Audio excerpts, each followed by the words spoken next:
اعوذ باللہ من الشیطان الرجیم بسم اللہ الرحمن الرحیم۔ معزز طلباء و طالبات، امید ہے آپ سب خیریت سے ہوں گے۔ آج ہم اپنا اسلامیات کا پہلا لیکچر سننے جا رہے ہیں جو کہ ایمانیات کے بارے میں ہے، اور اس میں چیپٹر نمبر 1 ہے رسولوں پر ایمان، یعنی رسالت اور اس کے تقاضے، کہ رسالت کیا ہے، اس کے تقاضے کیا ہیں، رسالت کی وجہ سے ہم پر کیا حقوق عائد ہوتے ہیں، یہ سب چیزیں اس چیپٹر میں آئیں گی۔ تو سب سے پہلے یہ جاننا بہت ضروری ہے کہ رسالت کے معنی اور اس کا مفہوم کیا ہے۔ رسالت کس کو کہتے ہیں، رسول کس کو کہا جاتا ہے، نبی کس کو کہا جاتا ہے۔ تو سب سے پہلے یہ جان لیتے ہیں، رسالت کے لغوی معنی پیغام پہنچانا ہے، یعنی جو پیغام کسی تک پہنچایا جائے اس کو رسالت کہا جاتا ہے، اور پیغام پہنچانے والے کو رسول کہا جاتا ہے۔ رسول کے لیے ایک دوسرا لفظ نبی بھی استعمال ہوتا ہے۔ نبی کے لغوی معنی ہے خبر دینے والا، یعنی جو خبر کسی کو دیتا ہے جا کر اس کو نبی کہا جاتا ہے۔ یہ عربی زبان کے لفظ ہیں دونوں، رسول اور نبی، جن کے اردو میں معنی کیا ہیں، پیغام پہنچانے والا اور خبر دینے والا۔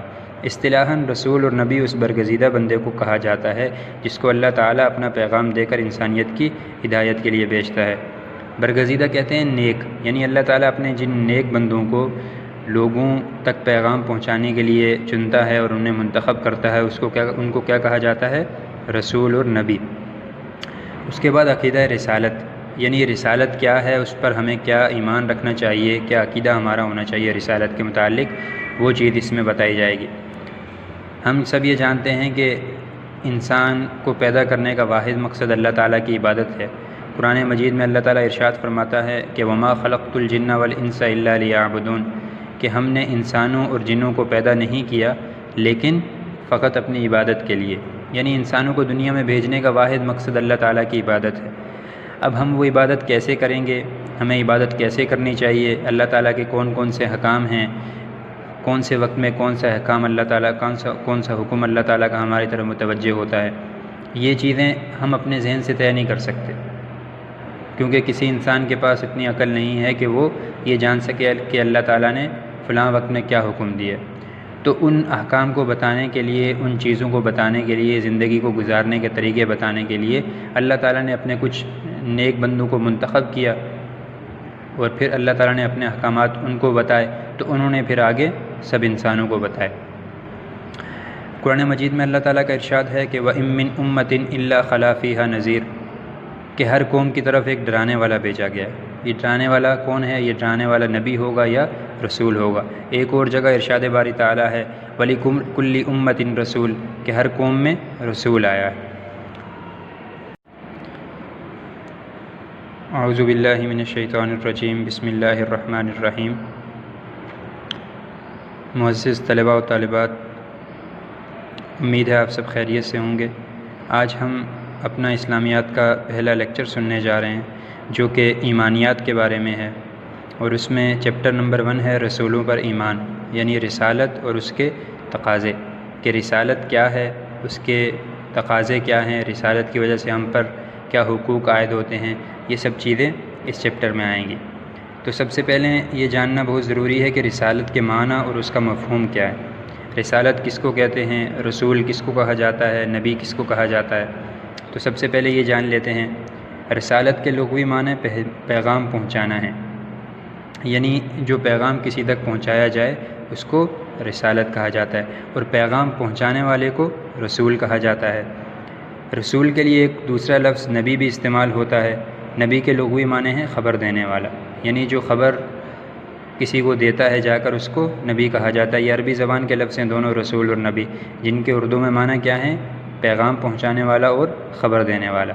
اصطلاحاً رسول اور نبی اس برگزیدہ بندے کو کہا جاتا ہے جس کو اللہ تعالیٰ اپنا پیغام دے کر انسانیت کی ہدایت کے لیے بھیجتا ہے۔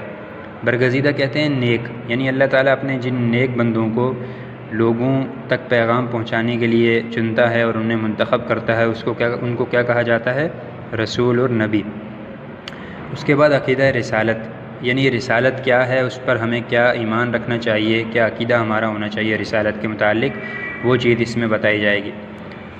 ہم سب یہ جانتے ہیں کہ انسان کو پیدا کرنے کا واحد مقصد اللہ تعالیٰ کی عبادت ہے۔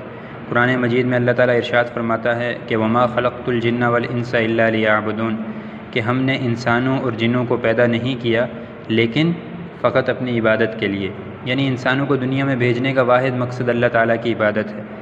اب ہم وہ عبادت کیسے کریں گے، ہمیں عبادت کیسے کرنی چاہیے، اللہ تعالیٰ کے کون کون سے حکام ہیں، کون سے وقت میں کون سا حکام اللہ تعالیٰ کون سا حکم اللہ تعالیٰ کا ہماری طرف متوجہ ہوتا ہے، یہ چیزیں ہم اپنے ذہن سے طے نہیں کر سکتے، کیونکہ کسی انسان کے پاس اتنی عقل نہیں ہے کہ وہ یہ جان سکے کہ اللہ تعالیٰ نے فلاں وقت میں کیا حکم دیا۔ تو ان احکام کو بتانے کے لیے، ان چیزوں کو بتانے کے لیے، زندگی کو گزارنے کے طریقے بتانے کے لیے اللہ تعالیٰ نے اپنے کچھ نیک بندوں کو منتخب کیا، اور پھر اللہ تعالیٰ نے اپنے احکامات ان کو بتائے، تو انہوں نے پھر آگے سب انسانوں کو بتائے۔ قرآن مجید میں اللہ تعالیٰ کا ارشاد ہے کہ وَإِن مِّنْ أُمَّةٍ إِلَّا خَلَا فِيهَا نَذِيرٌ، کہ ہر قوم کی طرف ایک ڈرانے والا بھیجا گیا ہے۔ یہ ڈرانے والا کون ہے؟ یہ ڈرانے والا نبی ہوگا یا رسول ہوگا۔ ایک اور جگہ ارشاد باری تعالیٰ ہے وَلِكُلِّ أُمَّةٍ رَسُولٌ، کہ ہر قوم میں رسول آیا ہے۔ قرآن مجید میں اگرچہ چند نبیوں اور رسولوں کا تذکرہ ہے، لیکن قرآن مجید کی ذکر کردہ آیات بتا رہی ہیں کہ اللہ تعالیٰ نے مختلف قوموں اور علاقوں کی طرف کئی نبی اور رسول بھیجے۔ اب قرآن مجید میں ہر نبی کا تذکرہ نہیں ہے، قرآن مجید میں چند مشہور انبیاء کا تذکرہ ہے، جن میں حضرت ابراہیم علیہ السلام، حضرت نوح علیہ السلام، حضرت موسیٰ، حضرت عیسیٰ، اور اللہ کے آخری نبی حضرت محمد صلی اللہ علیہ وسلم، اور اس طرح چند انبیاء کا تذکرہ ہے۔ لیکن ساتھ میں قرآن کی دوسری آیات یہ بتلا رہی ہیں کہ اللہ تعالیٰ نے ہر امت کی طرف، ہر قوم کی طرف رسول بھیجا ہے۔ ایک روایت کے مطابق اللہ تعالیٰ نے 1,24,000 انبیاء علیہم السلام بھیجے ہیں۔ ان سب پر ایمان لانا ضروری ہے۔ ایمان لانے کا کیا مطلب؟ ایمان لانے کا مطلب یہ ہے کہ ہم یہ سمجھیں کہ اللہ تعالیٰ نے جو بھی انبیاء بھیجے، جو بھی رسول بھیجے، وہ سارے حق پر تھے، اور ان سب نے اپنا پیغام اللہ کے بندوں تک پہنچایا۔ اسلام میں ہمیں یہ عقیدہ دیا گیا ہے کہ ان پیغمبروں میں سے کسی ایک کو نہ ماننا دراصل سب کو نہ ماننا ہے۔ وجہ اس کی یہ ہے کہ اگر آپ کسی ایک کو نہیں مانتے تو اس کا مطلب یہ ہے کہ اللہ تعالیٰ کی طرف سے جو احکام اس نبی پر بھیجے گئے آپ ان کو نہیں مانتے۔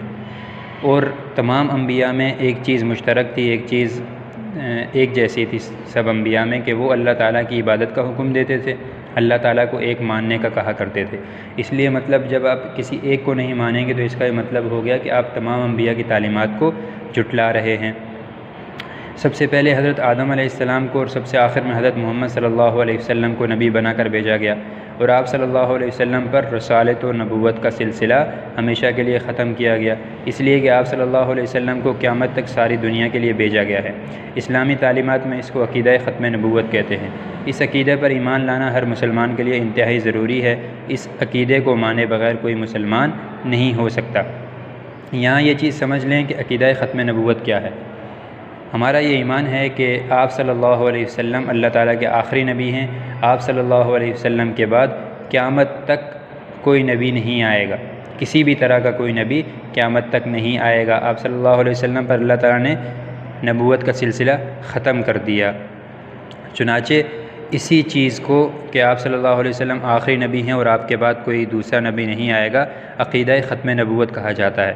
اور جو شخص اس پر ایمان نہیں رکھتا، جو شخص عقیدہ ختم نبوت کو نہیں مانتا، وہ شخص مسلمان نہیں ہو سکتا۔ پیغمبروں کے بھیجے جانے میں حکمت، کہ پیغمبروں کو جو بھیجا گیا ہے اس میں کیا حکمت ہے، اس میں کیا فائدہ ہے۔ اللہ تعالیٰ انسانوں سے بہت پیار کرتا ہے، اس لیے پیدا کرنے کے بعد ان کی ہدایت اور رہنمائی کے لیے اپنے پیغمبروں کو بھیجا، تاکہ انسان اللہ تعالیٰ کی ناراضگی سے بچ سکے اور جہنم میں داخل نہ ہو، اور قیامت کے دن انسان اللہ تعالیٰ کی بارگاہ میں یہ نہ کہہ سکے کہ مجھے سزا کیوں دی جا رہی ہے، مجھے تو صحیح اور غلط، حق اور باطل کا پتہ ہی نہ تھا۔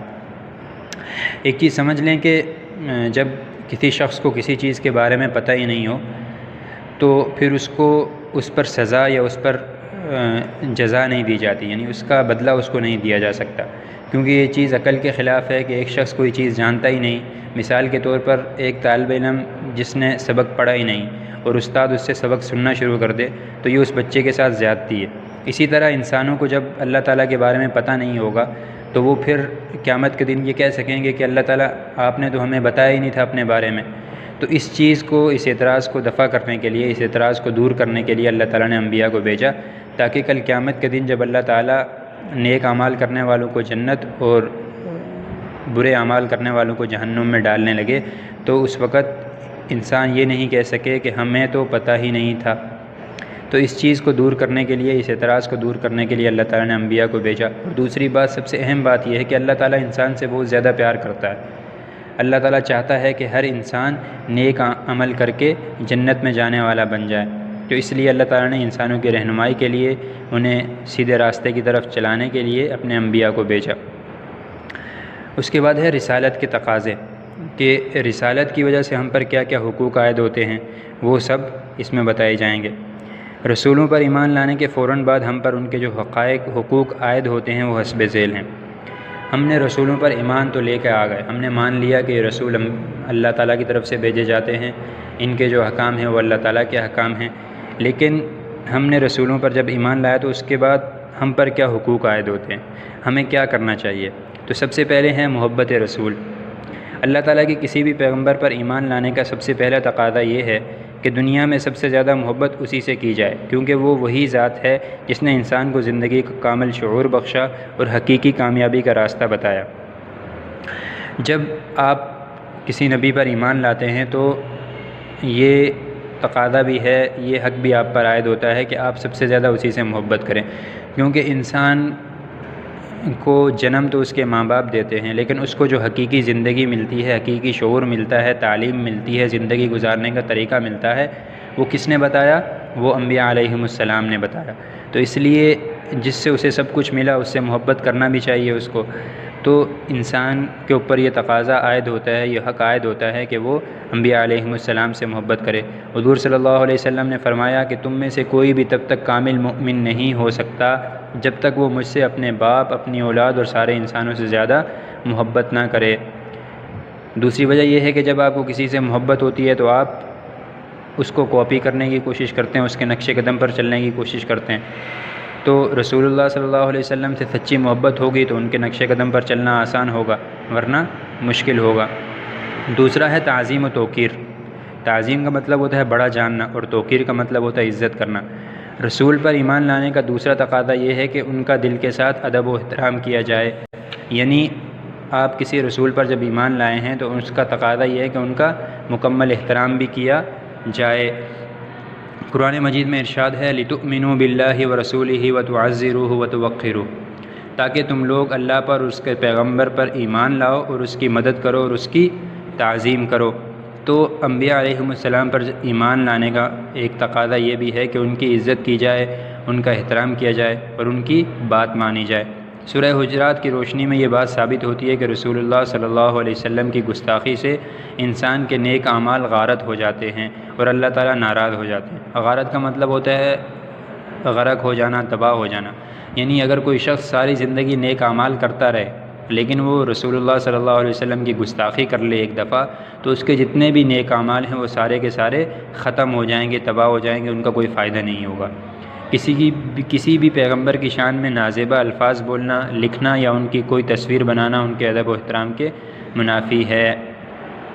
نازیبہ ہوتے ہیں برے الفاظ، صحیح ہے؟ اگر آپ کسی نبی کی شان میں برے الفاظ کہتے ہیں تو اس سے یہ ان کے ادب و احترام کے منافی ہے اور اس سے انسان ایمان سے نکل جاتا ہے۔ اس کے بعد ہے نمبر 3، تیسرا تقاضا کیا ہے؟ مدد و نصرت، یعنی رسول پر ایمان لانے کا تیسرا اہم تقاضا یہ ہے کہ ان کے کام میں ان کا مکمل طور پر ساتھ دیا جائے اور ان سے مل کر لڑنے والوں کے ساتھ جان و مال سے لڑا جائے۔ مطلب یہ کہ ان پر ہر چیز قربان کر دینی چاہیے، جیسا کہ صحابہ کرام رضی اللہ تعالیٰ عنہم نے کیا۔ آج کل ہمارے اوپر یہ ذمہ داری عائد ہوتی ہے کہ ہم ان کے پیغام کو دنیا میں عام کریں اور ان کے لیے اخلاص نیت کے ساتھ اپنا وقت اور مال خرچ کریں۔ مدد و نصرت کا مطلب یہ ہے کہ ہم تو چونکہ اس زمانے میں ہیں نہیں، اس زمانے میں صحابہ کرام تھے، انہوں نے آپ صلی اللہ علیہ وسلم کے اور اسی طرح ہر نبی کے ساتھ جو ان کے لوگ تھے، ان کے ساتھی تھے، انہوں نے مدد کی۔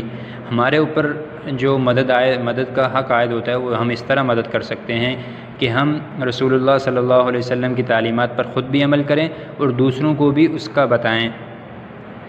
آپ صلی اللہ علیہ وسلم کی ایک حدیث کا مفہوم ہے کہ جس نے میری ایک سنت کو زندہ کیا اس کو 100 شہیدوں کا ثواب ملے گا، یعنی کسی نے اگر آپ صلی اللہ علیہ وسلم کی ایک سنت کو زندہ کیا تو اس کو 100 شہیدوں کا ثواب ملے گا۔ اسی طرح آپ صلی اللہ علیہ وسلم کی سنتوں کو زندہ کرنا، ان پر خود بھی عمل کرنا اور اس کو آگے دوسروں تک بھی پہنچانا، یہ آپ صلی اللہ علیہ وسلم کی مدد و نصرت ہے۔ چوتھا تقاضا ہے اطاعت و اتباع۔ اطاعت و اتباع کا مطلب ہوتا ہے حکم ماننا، کسی کی بات ماننا۔ تو رسول پر ایمان لانے کا چوتھا اہم تقاضا یہ ہے کہ انسان ان کو نمونہ عمل بنائے۔ یعنی نمونہ عمل بنانے کا مطلب یہ ہے کہ اپنی زندگی کے تمام کام ان کی زندگی کو دیکھ کر کرے کہ آپ صلی اللہ علیہ وسلم نے فلاں وقت میں کیا کام کیا، جب ہم وہ کام کرنے لگے تو ہم بھی آپ صلی اللہ علیہ وسلم نے جیسے کیا اسی طرح کریں۔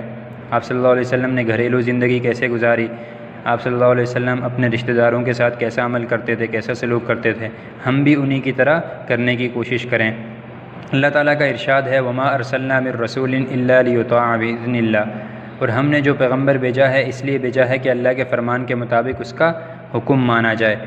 تو اللہ تعالیٰ کا، کیونکہ آپ صلی اللہ علیہ وسلم کے جتنے بھی احکام ہیں وہ آپ صلی اللہ علیہ وسلم کے اپنے احکام نہیں تھے، اپنے پاس سے نہیں بتاتے تھے، بلکہ وہ اللہ تعالیٰ کے احکام تھے، تو ان کی اطاعت کی جائے، یعنی ان کا حکم مانا جائے۔ رسول دین کے معاملات میں جو تعلیم دیں اس پر دل و جان سے عمل کیا جائے۔ عقیدہ، عبادت، حلال و حرام، جائز و ناجائز، پاک و ناپاک، معیشت و سیاست، عدالت و انصاف، مطلب کہ ہر شعبہ زندگی میں ان کے دیے ہوئے اصولوں پر عمل کرنے کو رسول کی اطاعت کہا جاتا ہے۔ اللہ تعالیٰ کے بعد رسول اللہ صلی اللہ علیہ وسلم کی اطاعت سب سے مقدم ہے۔ ہمیں اس سے یہ پیغام ملتا ہے کہ عقیدہ رسالت ہمارے ذہنوں میں راسخ ہو جائے اور ہم عملی طور پر عقیدہ رسالت کے تقاضوں کو پورا کر سکیں۔ اطاعت و اتباع کا مطلب یہ ہے کہ ہم زندگی کے ہر شعبے میں، چاہے وہ کوئی بھی شعبہ ہو، ہمارا عقیدہ کیا ہو، وہی عقیدہ ہو جو رسول کا ہو۔